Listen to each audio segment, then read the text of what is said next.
Every December, the world celebrates a festival of light, joy, and giving.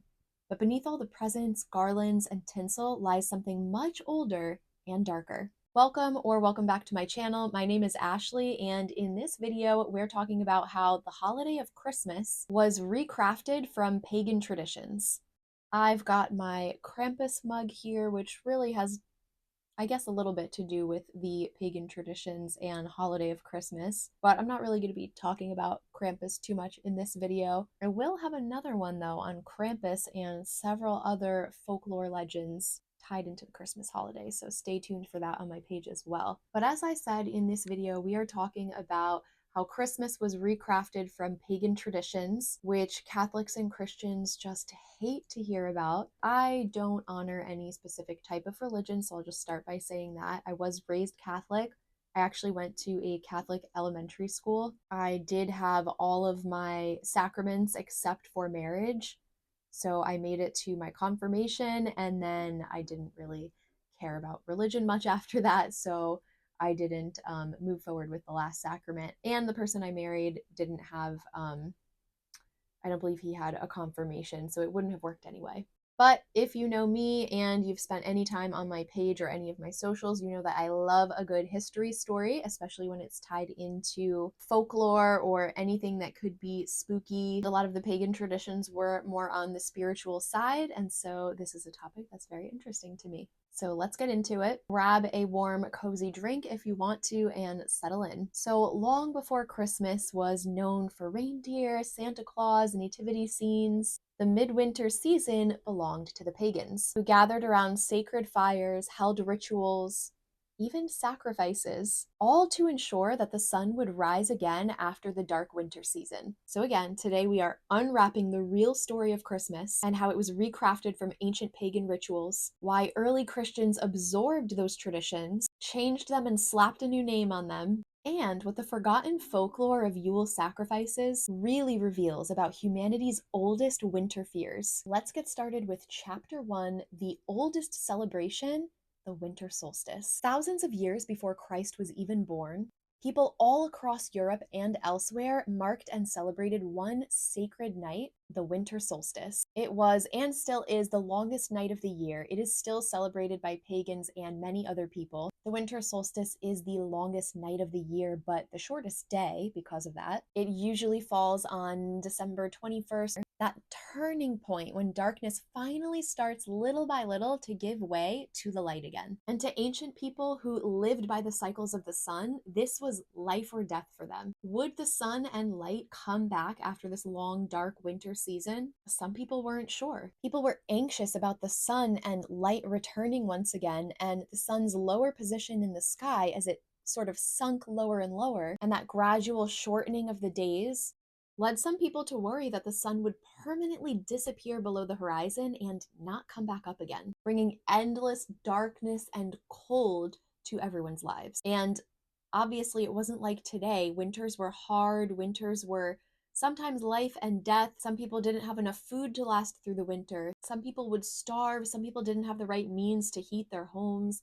And even when they did, it was still very, very cold. So winter was a tough time for everyone. Let's quickly go through a few different cultures and how they celebrated or thought of the winter solstice. So in Scandinavia, the Norse called the winter solstice Yule, a festival lasting for 12 nights. Fires were lit to honor Odin, the chief god in Norse mythology, and wisdom. So they would light these fires to honor Odin, but also other Norse gods. And huge logs, which we know as Yule logs, were burned as offerings to bring warmth back into the world. In Rome, the winter solstice was Saturnalia, which was dedicated to the god Saturn. This became a week of chaos and revelry, where rules were turned upside down. For example, masters would serve their enslaved people. In the Celtic lands, druids would perform ceremonies underneath the mistletoe, believing that it held life even when trees were bare, a sign of eternal renewal. So you can see here, Yule logs, mistletoe, we have a lot of traditions today that come from these ancient traditions and cultures. But what all these cultures were ultimately celebrating was survival through darkness. Every fire, every evergreen branch, every piece of mistletoe, every Yule log was a prayer for the sun's return. So let's get into it. How did the church rebrand these traditions? Or, in my opinion, steal them. So these pagan traditions were strong traditions within the cultures that celebrated them. These were annual rituals that they took very seriously, and again, it was a matter of life and death to them. Would the sun return after a dark winter? How would we get through this dark winter, they would be wondering. These rituals were really ingrained into their lives and their futures. So when Christianity began to spread through Europe, early church leaders faced a problem. How do you convert entire populations who already have beloved winter festivals and rituals? Paganism was a diverse and ancient set of religions thousands of years before Christianity ever came into the forefront. Paganism and those different religions within it existed for millennia before Christianity and before Christianity's push for conversion to their religion.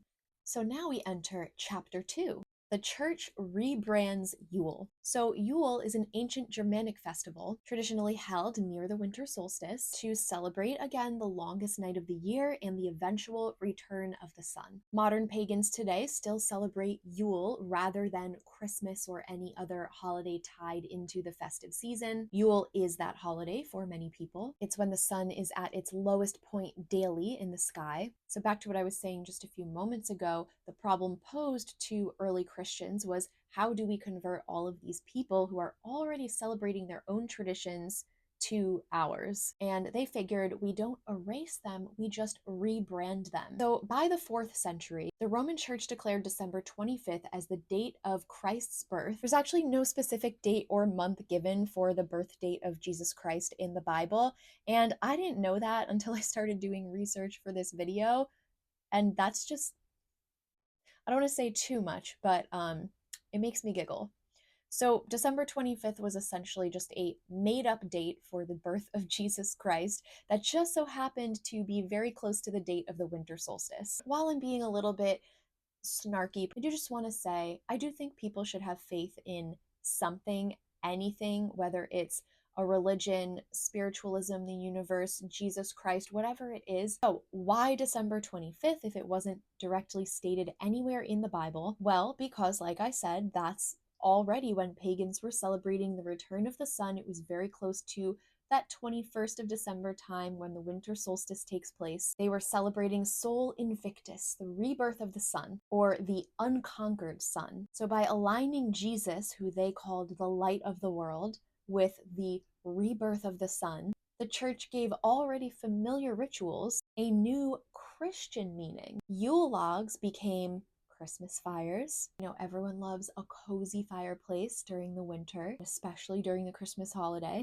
Evergreen boughs became decorations of eternal life, and old feasts became new holy days. But not everything was sanitized in such a manner. Some of the darker roots, the sacrifices, the ghostly visitations, and tales of spirits roaming the long, dark nights persisted, hidden beneath carols and candlelight. I just love a Christmas ghost story, so I just want to insert here that Christmas time and winter solstice time, Yule time, this was really a very popular time for ghost stories. We think of Halloween as kind of the time when ghosts are wandering and the veil is thinnest, but winter solstice time was actually traditionally when a lot of ghosts were thought to be roaming and wandering in the dark nights. I mean, A Christmas Carol, Charles Dickens, one of the most popular Christmas tales of all time, is essentially a ghost story. So now, with that being said, entering chapter 3, so at least in Germanic and Nordic mythology, Yule wasn't so peaceful. It was actually a little bit dangerous.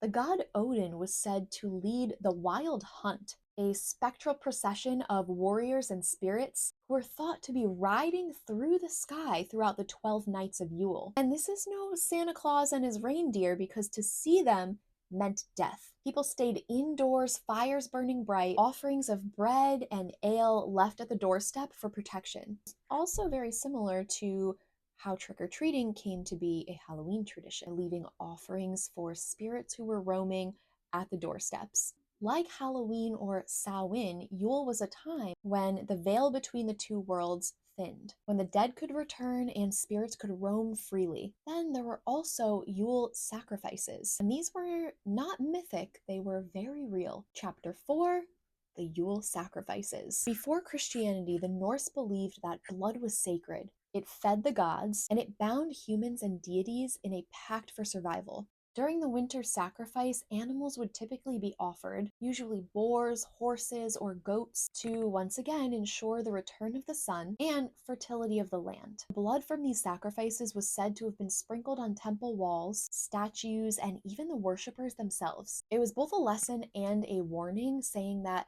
life must be given in order to preserve life. But in some of the oldest sagas, these sacrifices took an even darker turn. There have been whispers and reports that in the 11th century, at the Temple of Uppsala in Sweden, that humans were sacrificed every 9 years. 9 of each species, including humans, were hung in the trees as offerings to Odin. Today, scholars debate whether those sacrifices actually took place and whether those accounts were exaggerated by Christian writers, but bones found near that site do suggest that some type of rituals and sacrifices did take place, and they were likely bloody.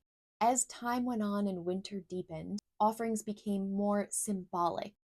Things like food, candles, and gifts were offered instead of animals or potentially humans. So this spirit of exchange still remained. You give to receive. You sacrifice comfort to summon renewal, and that ancient logic still exists in Christmas today. Let's get into chapter 5, ancient pagan symbols transferring into modern day decor. Things like holly, mistletoe, Yule logs, garlands, and of course, the Christmas tree. Many of these symbols and symbols we see on Christmas cards and all over during the holiday season once belonged to entirely different gods and traditions. Holly and ivy. Sacred in Celtic traditions, these represented the masculine and the feminine, locked in an eternal winter battle. Mistletoe wasn't about kissing, it was sacred to the god Balder. And as I mentioned earlier, Celtics used to hold ceremonies underneath mistletoe, believing that the mistletoe held life even when it was bare and the tree was no longer alive, a sign of eternal renewal and, again, that resurrection theme. And just to quickly clarify that, mistletoe is a parasitic plant that grows on trees.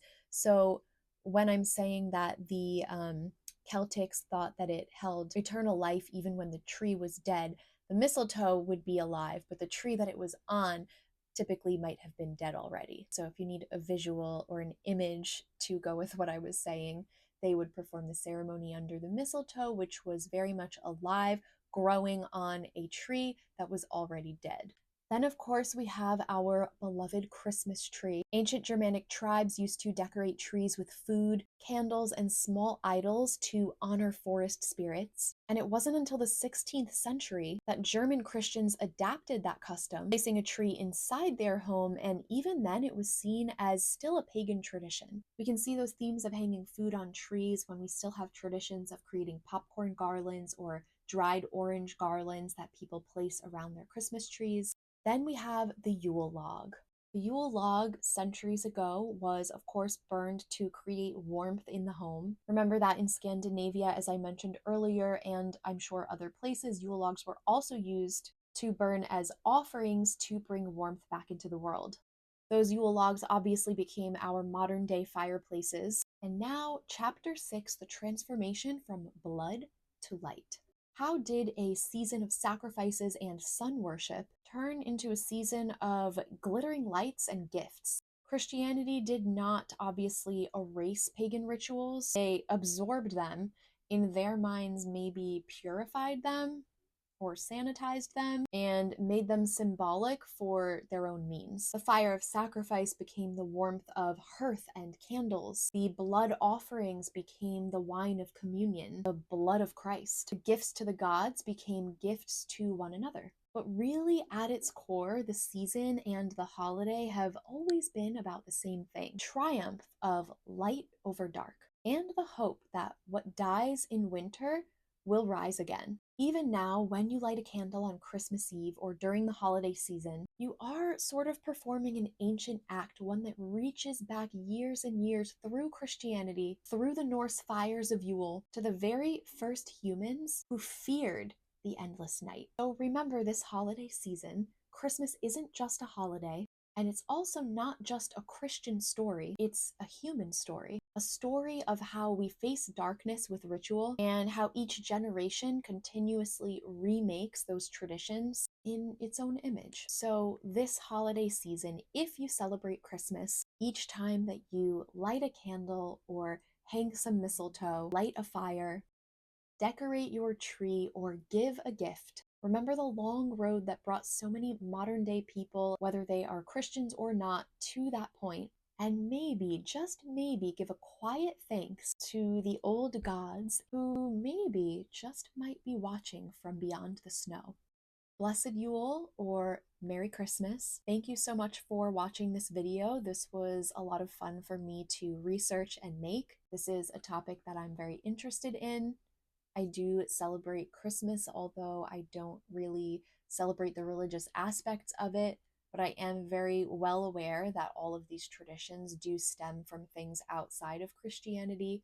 And I think it's interesting to think about where they came from, learn about where they came from, and why they are the way that they are today. If you celebrate Yule or you celebrate Christmas, please let me know in the comments some traditions that you have. Let me know a fact from this video that you weren't already aware of, or perhaps a fact that was not included in this video that I'm sure I would love to know. And whatever you're celebrating this season, I hope you have a beautiful time. Enjoy the long, dark, cold winter nights, and I hope you cozy up on the couch with a fire going, a toasty holiday drink. This is some spiced chai cider that it's almost empty now because I drank it throughout the video. But have a beautiful holiday season. Turn on notifications if you'd like to see when more videos like this are posted. And do check out my other holiday videos that I have on my channel. I will be having some talking about Krampus and other folklore legends tied to the holiday season. I will also, or do already also, depending on when I get everything edited and published, but I do also have a Thriftmas video where I'll be unboxing actually a birthday gift that a friend gave me where she thrifted half of it. And I thought it would be fun to show what she put in there in case you're interested in Thriftmas this year and thrifting any gifts for people that you love. Thanks again for watching, and I'll see you guys in the next video.